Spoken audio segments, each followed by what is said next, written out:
In this video, I'm going to show you how to replace the cooling fan assembly on this Lexus IS250. They're mounted to your radiator. We'll access them from under the hood, so let's get started. At the front of the engine, right behind the radiator, you'll see the radiator cap. Let's remove this. Make sure the engine's cold, of course. Turn it counterclockwise. Sometimes you might need to press down on it in order to release it. It'll click once and then it'll click again, and only then can you pull it off. Set this aside. Underneath the vehicle on the front where the radiator is, typically there's a shield here. Mine is missing, but you would either want to partially remove it or completely remove it with a 10mm socket and a trim tool for some push clips. Or if you reach around, you might be able to access this because that shield is supposed to have a hole for the coolant to drain through, so you may not even have to remove it. Regardless, turn this counterclockwise and unthread it. That will allow coolant to drain, and we'll just let this completely drain. This is done draining, so I'll thread this back in to close it off. Make sure that it's snug, but it's plastic, so once it bottoms out, tiny bit extra, put some pressure on it, and that's it. Wipe off anything that's still dripping, and then if you had a shield right here, put it back on. Now we have to remove this cover, and it's just held on with a bunch of push clips, so we'll go around, pop them all out with a trim tool, and then remove the cover.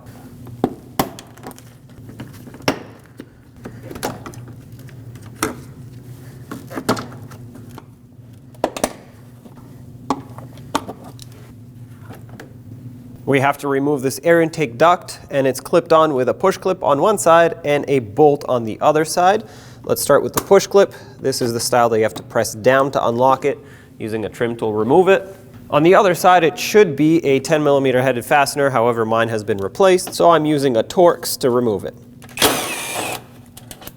Now you can lift it and pull on it sideways to unhook it from the airbox. And there it is. Set that aside. Let's remove the upper radiator hose from both ends, so we'll pinch the clamps, move them aside, and pull the hose off.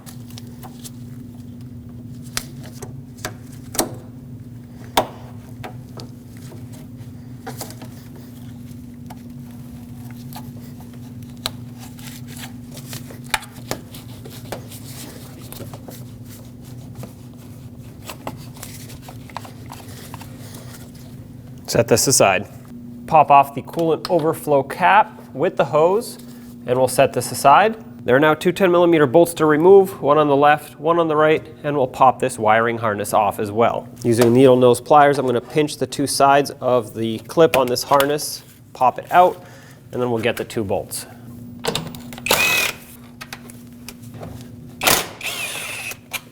Now with the harness moved out of the way, you can lift the tank right up and out. Each radiator fan will have a connector that looks like this that we have to unplug. There's one on the left and one on the right. We'll press on the tab in the center, pull the connector out. What we also need to do is remove the retainer for the wiring off of the fan. Use a trim tool for that, just pop it out. Do the same to the other fan. What we also need to do is separate the lower radiator hose from this bracket or this clamp that holds it on. Just press on these two white tabs and pull this away. I find it easier to unhook the hose off the clamp than to pull the clamp off of the fan assembly. At the top, we'll have 3 sets of these clips, and what we have to do is squish them in and pull the fan assembly out, and that will release it from the top.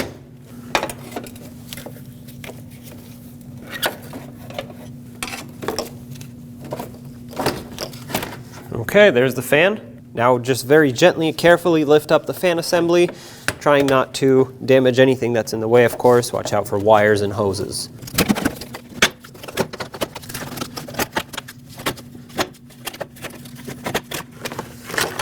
And there's the fan assembly.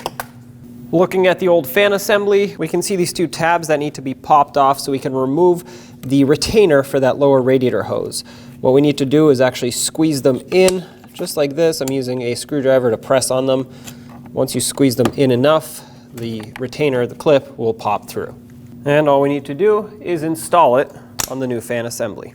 Also from the old fan assembly, remove this little grommet where the coolant overflow mounts and mount it onto the new fan assembly. Typically you would just press it on here. Sometimes they're a little stubborn. There we go. Now let's carefully slide the fan assembly down in place. Make sure you push away any wiring harnesses that are in your way.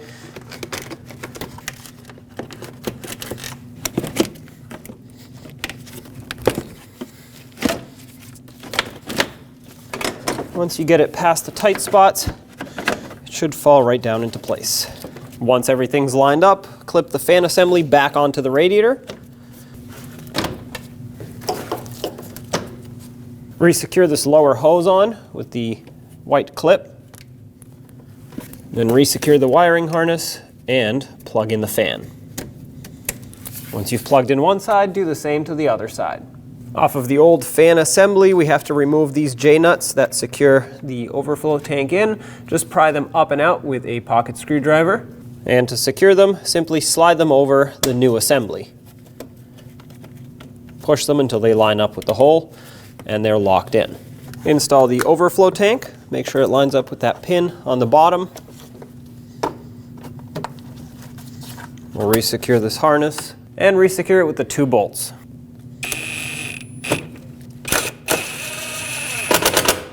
Get the hose back into the overflow and the cap. Make sure you snap that on, and then the hose that comes off of it just sits right here, and this is basically just in case it overflows. Reinstall the upper radiator hose, slide it over the radiator, and on the other end as well. Put the clamps back on, line them up with where they were before. That gives them the best chance to seal up. All right, now let's get this intake piece back in, line it up with the air box. Make sure you slide it in all the way. We'll put the bolt back on this side and the push clip back on this side. Now reinstall this cover and put back all the push clips that held it on.